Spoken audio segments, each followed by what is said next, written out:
Final edition, 1987 to 1995.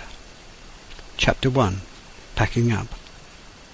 With the end of the summer term, the 4th of July, 1987, Helen and Anna packed their trunks for the last time to leave Sharmandine School for good.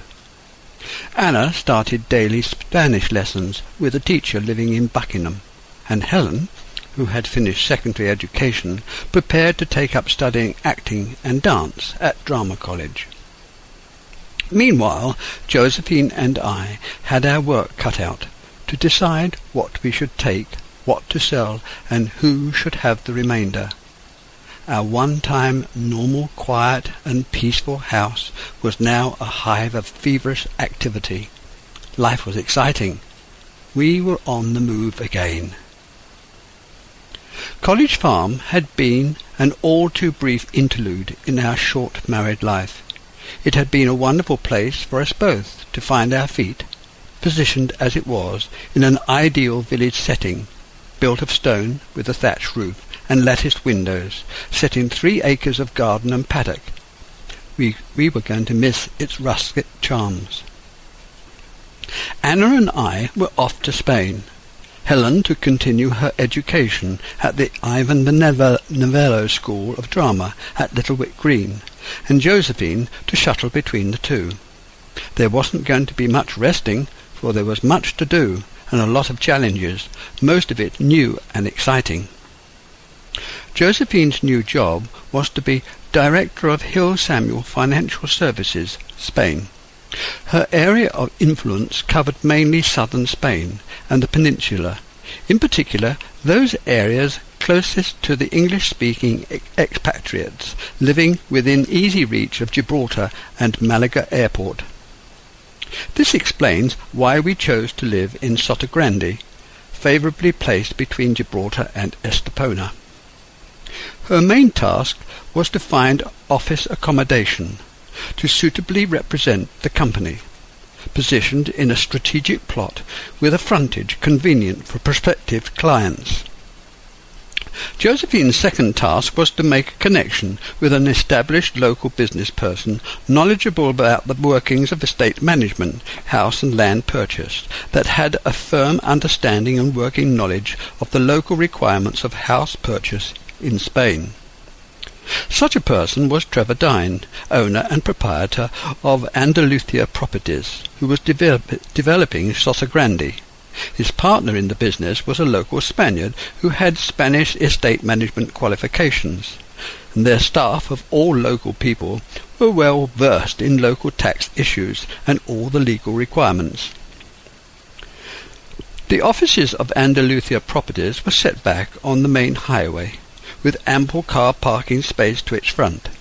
The vacant offices next door were ideal, their position convenient for easy access to Trevor Dine, having Spanish-speaking employees with local business knowledge and secretarial expertise.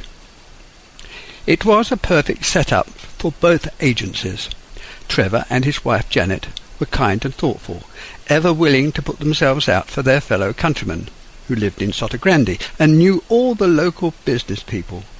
He owned a vast tract of the available land which was perfect for future development. We made many visits to John Lewis's department store in Milton Keynes, using their export department to buy various items that, because they were for export, were without VAT. These were packed and delivered, ready for Dell's removals of Berkhamsted to complete loading up the rest of the furniture for its outward journey to SOTOGRANDE. Ruff's dog licence for the customs and Spanish police was specially prepared by our local vet in Tring. At last the day of moving arrived, and the last delivery of our purchases from John Lewis's coincided with the appearance of Dell's removal van. Everything was packed away on their largest van. There was too much work to do to stop and take in the seriousness of the occasion. We had been at College Farm for over 2 eventful years. Now we were off to start something even more adventurous. The new owner of College Farm owned a computer store in Buckingham. He wanted to move in as soon as possible to make use of the stable block as an office. Completion was hurried along to fall in with his plans. As Anna and I were to fly out to Spain in August, ready for her to start school in September, there was a gap between completion and flying out. The interim was filled by staying with Graham Hawes, our accountant, who kindly offered to put us up until ready to fly out. On the 14th of August, Josephine flew out to Gibraltar to attend an arranged meeting at the solicitor's office of J.A. Hassan and Partner. Between Trevor Dine of Andalusia Properties, Hill Samuel directors David Pritchard and Jim Fairburn, David Coleshaw of Jersey Bank, and Sir Joshua Hassan. From his legal practice, Tony Provoscoli and James Levy, two other partners in the legal firm, also attended. The meeting was most amicable, getting the business off to a good start, to discuss and clarify the situation regarding the building up of a Hill Samuel Financial Services agency, using Andalusia Properties to make introductions to Josephine from their client bank. After the meeting, Josephine returned to SOTOGRANDE and the estate agency of Trevor Dine. There they discussed and arranged extra building work for our house, an additional driveway to our recently purchased property. He introduced her to a local builder and to his partner, a building surveyor who supervised the work and sorted out the legal niceties. The opening up of Spain's coastal region started mainly in Costa Blanca. Between the middle of the late 1970s, General Franco died in 1975, which restored the Spanish monarchy. The new constitution and the new freedoms gained from a previously closed society enabled outsiders to consider investing money in the expanding economy. This happened about the time when other European countries were expanding after a booming economy. It was the start of a mass immigration of northern Europeans, seeking the sun and warmth, to Andalusia and the southern provinces of Spain. Their money entered the Spanish monetary system that helped persuade subsistent farmers and impoverished landowners to sell up their land. Land agents, notaries, abogados, and banks helped this process along, seizing the chance to make easy money. The Spanish government profited from the influx of additional taxable money, which helped balance their budgets, and has continued to play an enormous part in the country's economy ever since. In 1980, many landless labourers in the Spanish village of Mariliada and elsewhere in the Seville region of Andalusia started a hunger march to highlight the problems of rural unemployment. The terraces holding up the fertile soil were seen to be crumbling, allowing the almond, olive and fig trees to wither and die. Fincas were becoming roofless and farms abandoned. Foreigners entering Spain topped 38 million. These were not all workers, but these figures do include all entries to the country. More land was being sold to provide for the ever-increasing demand for new houses and hotel tower blocks to be built. These rose up all along the coast. The highway system opened up and new communities formed. 2 years later, in 1982, Spain joined NATO. González became Prime Minister, and Spain opened up her borders to pedestrians, both Spanish residents to Gibraltar or Gibraltarians into Spain. It was not until 1985 that the border was completely open. That same year, Spain joined the EEC, and the following year joined NATO. Spain's economic boom lasted for approximately 10 years. The history of the people of the coastal regions is one of hard toil wrestled from the sun-baked land whilst suffering from demanding property owners. This made the population socialist in nature, always trying to seek better conditions for their extended families. It was this male-dominated society, based on tilling the soil and protection of property, The order of importance depended on circumstance. Family, women, and land. The line of inheritance also had a great deal to do with the social trait, order of importance, which generated a vibrant macho spirit. This male domination in English society changed after the industrialization of the countryside, and later helped by the factories that needed cheap labour, which came from women and children.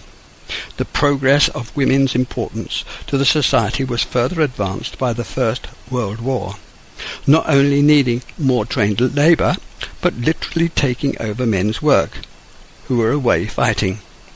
Finally, the Second World War, Britain's total war, women began to take over some of the fighting activities, providing war work at the country's factories and on the land. It's important to understand that no other country in the world had ever been at total war, a conflict engaging all their citizens. Germany took the move very late in the war in 1944. After the war, when the men were demobilized, they took over many of the jobs women were doing, forcing them to take up more mundane occupations. It took another 20 years for women to start to take back some of the jobs. As far as the printing industry was concerned, craft apprenticeships were hardly ever given to girls. In the 80s, they were taken on as trainees only, for a shorter training course. In the 80s, women's rights in southern European countries were still many decades away from the parity with their northern European counterparts. It was into this culture that Anna found herself, having to cope with the macho attitude in the classroom, which was very trying. Her male classmates failed to understand why Anna wanted to progress her education when she should, in their opinion, be working towards marriage, having a home and children. From 1986 onwards, the coast was being exploited for development all the way from France to Portugal. The peoples from the northern countries of Europe were looking to Spain for second homes and retirement places. The financial institutions were alive to the possibilities of development, looking for new clients as well as servicing UK markets. Local building firms were employing all the labour they could find, and land speculation was rife. It was without doubt another Klondike, clearly seen and felt, witnessed by the amount of traffic on the roads and the new businesses opening up. In London and Northern Europe, property prices were shooting up. Stocks and shares were at an all-time high, and investors were frantically seeking new schemes to invest their money in. There were enclaves of German, Dutch, Swedish and English settlers populating the well-known coastal region, all reliant upon a stable monetary forecast to eke out their retirement plans. In 1987, a downturn occurred in the flow of money into the area around Gibraltar and Andalusia, which permeated to other regions about the same time. This didn't come suddenly, but little by little, and this was a reflection of the world's largest stock market crash, which occurred on Friday, October the 19th, 1987. This had a massive effect on the monetary system. Confidence and faith in the system plummeted. It had taken just 3 minutes to knock 30 billion of share values. The following Monday became known as Black Monday. Not long before, computer sellings of stocks and shares had been introduced to the London stock market. The terrible storms the previous weekend had taken away the possibility of share owners being able to get in touch with the market. Panic set in, and prices fell dramatically. The flow of traffic along the previous congested roads eased. Building sites started to release labour. Cranes stilled, and small shopkeepers began to put up the shutters. Workers were starting to be paid off permanently. It was especially a worrying time for immigrants, migrant workers and foreign residents, seeing their standard of living diminishing, and their savings and pension funds not keeping pace with inflation. Shares were beginning to fall in value. In 1987, 7 million Britons visited Spain. The following year, Spain's gross domestic product grew to 4.8%, which doubled the European average, and the inflation was below 5%. It was claimed that by 1988, 500,000 foreigners lived on just the Costa del Sol region of Spain. It was then that the public started to take notice of the difficult economic situation. This slowdown lasted to the end of the decade, and only then did it slowly make its way up to where it had left off, and then on again to another boom time in the new millennium.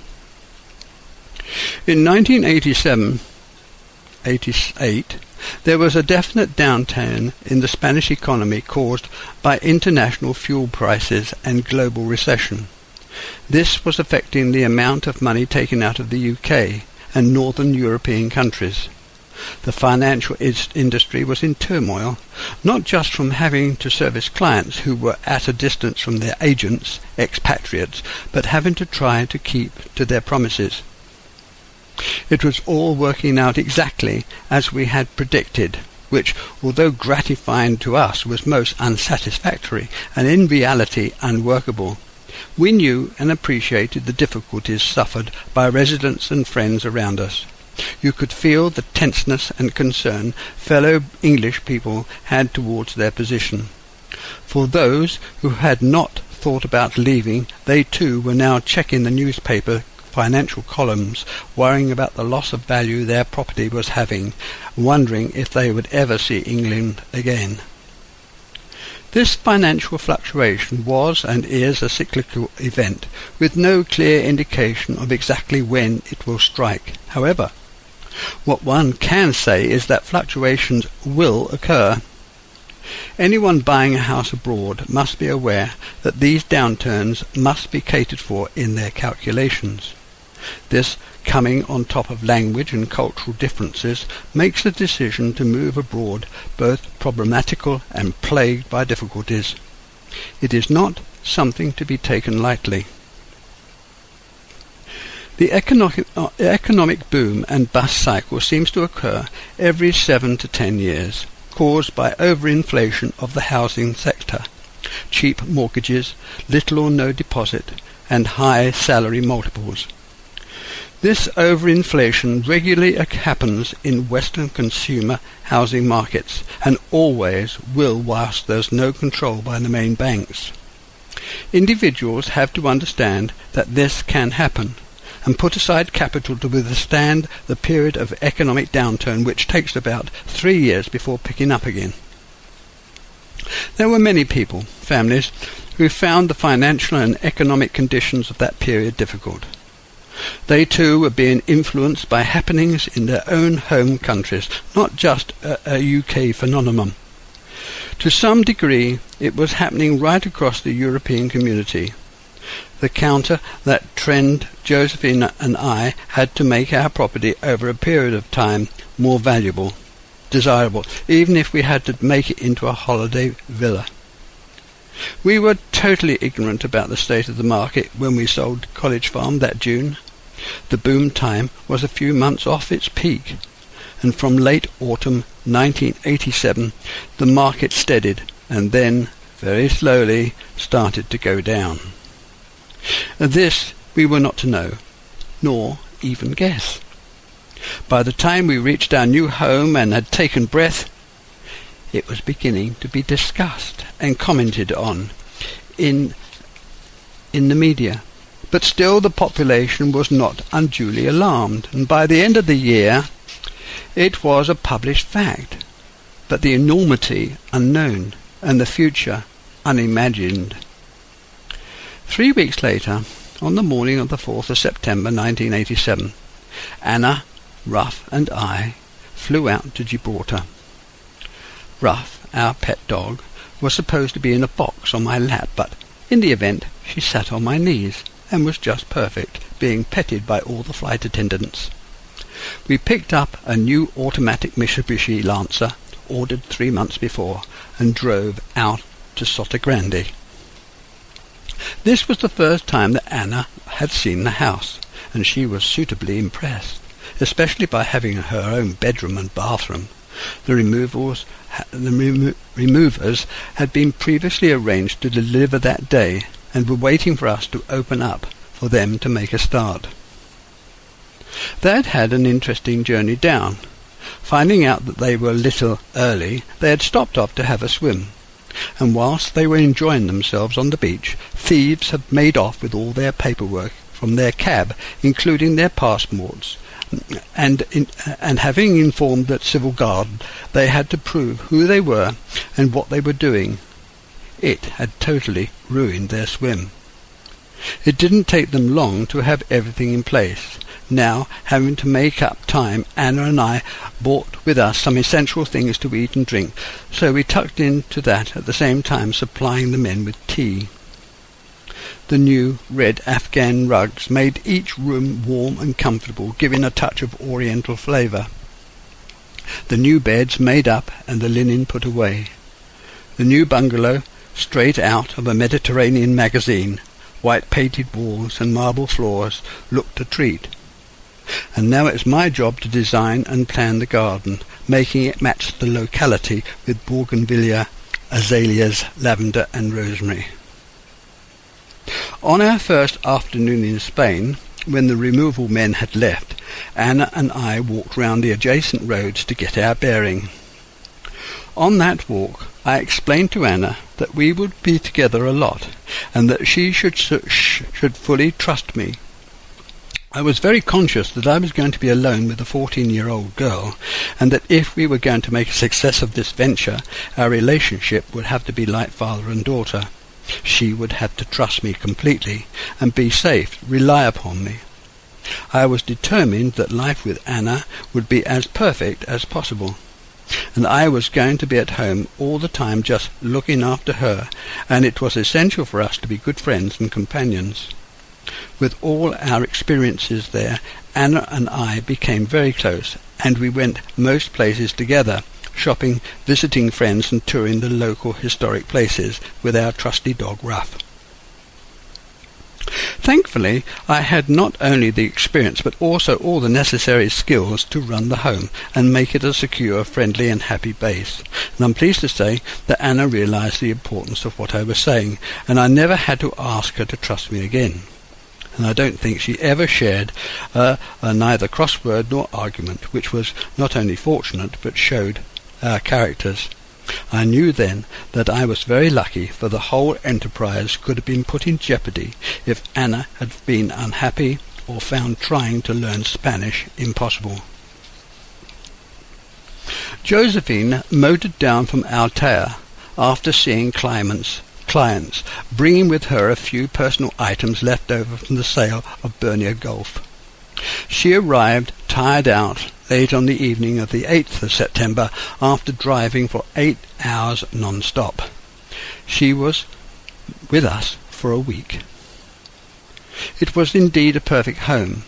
Anna caught the bus to school at the bottom of the road close to the main highway.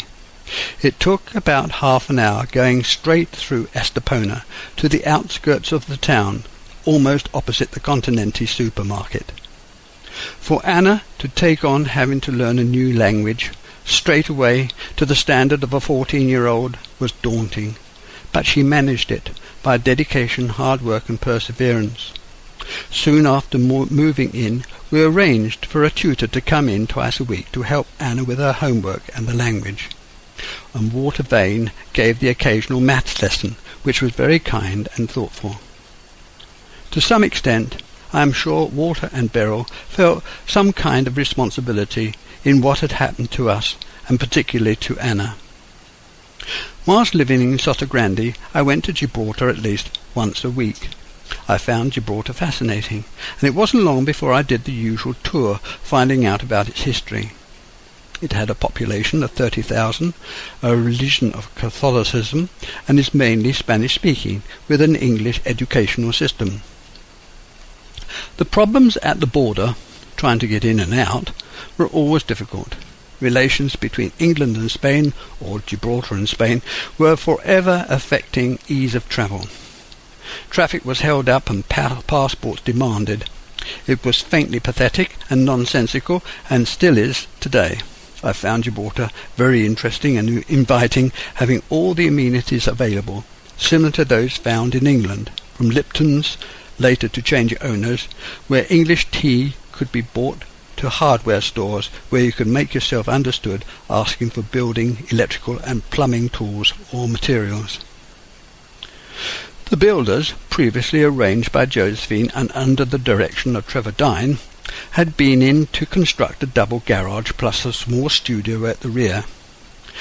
They had at the same time laid a drive-in, drive-out driveway and hung locally made wrought iron gates in true Andalusian style to match the window grills. It seemed to us it might be a good idea for Anna to learn flamenco dancing, to teach her about local customs, improve her Spanish language whilst joining in a fun activity. It would also help her to get to know other young people in and out of the school environment and help become socialized.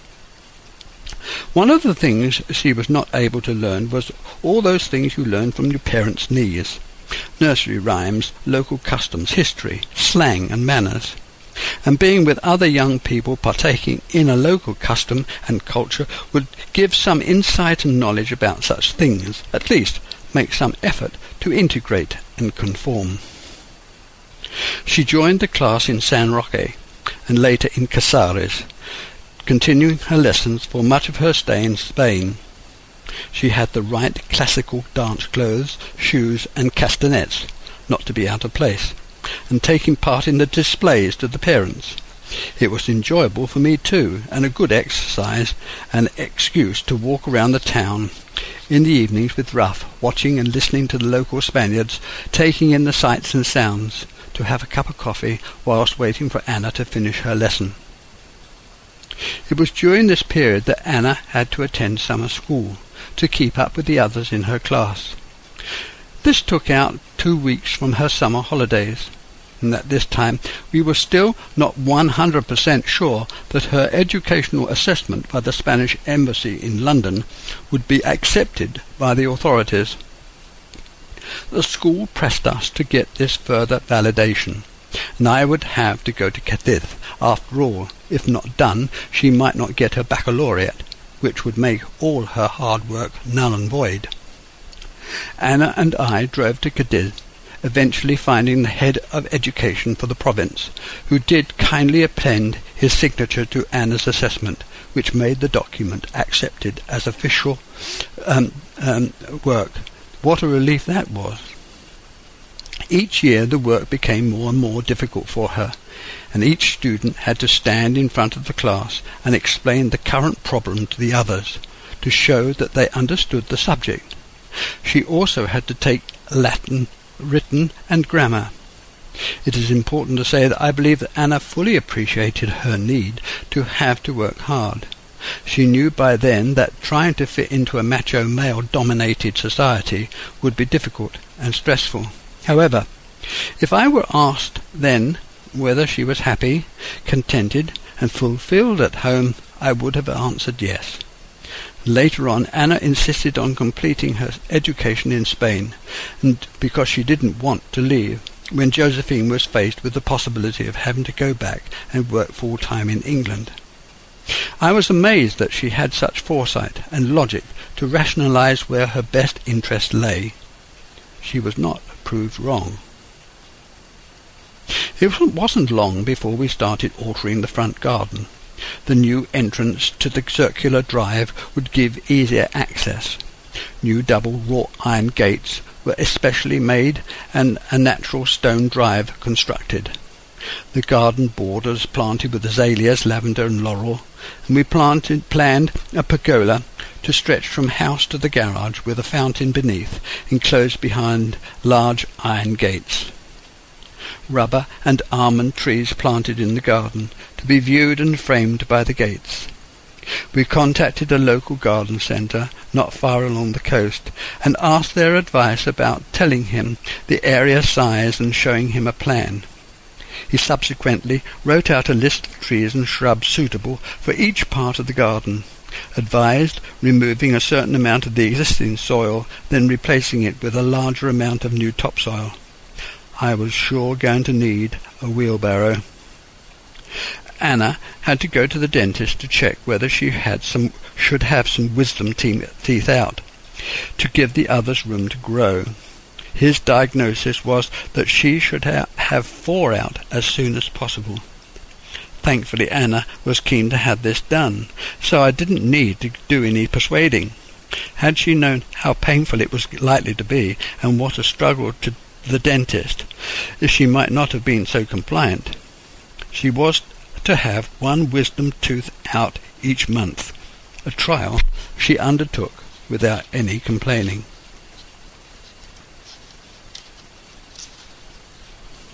Josephine, although based full-time in Spain, was still flying backwards and forwards to London to tie up loose ends every 3 weeks. During her time there, she had often drove past a cottage in Padbury, which had a for sale sign displayed. This was within 5 miles of College Farm, in an area she was familiar with. Hermitage Cottage was a charming, detached, thatched residence with Gothic-style windows close to the A413, which gave easy access to Aylesbury. She bought it and made it her base for the next 2 years. It was also a convenient place where Helen could spend vacations while still at college. She was lodging with a family close to her school, and found it a break to be with her mother on her regular visits to London. After taking a trip to Algeciras to buy some school books, Anna and I returned to the car to discover that the thieves had removed the radio by breaking the front side window. The car was less than 6 months older. We were advised to have a poor quality one fitted in its place to deter thieves from doing the same thing again, and after that we were never able to play any tapes in the car. Since my first days in Spain, I had been trying to get my full residencia, a license of residence, useful for identification purposes.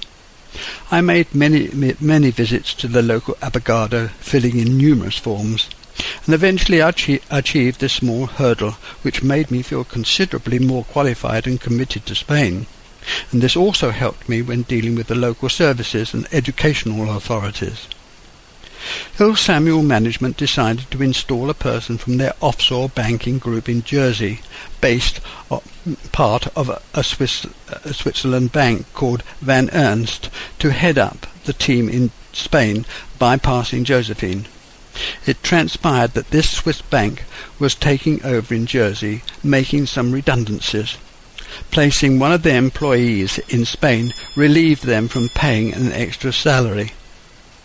It was a thoroughly unkind, thoughtless and despicable act, after giving Josephine such a build-up, promoting her, then removing support. It was also demeaning, for the new manager was not qualified in financial services or conversant with the latest products, having to rely upon Josephine to guide him in salesmanship.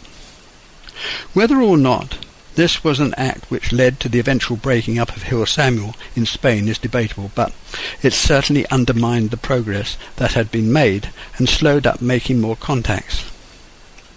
This was right at the end of the boom period, when there was only a few months left before the crash, to write up sufficient business to tie the new office over in the downturn, to show what was possible. In the depression which followed, clients in southern Spain needed a knowledgeable contact to hold their hand to see them safely through the dark period.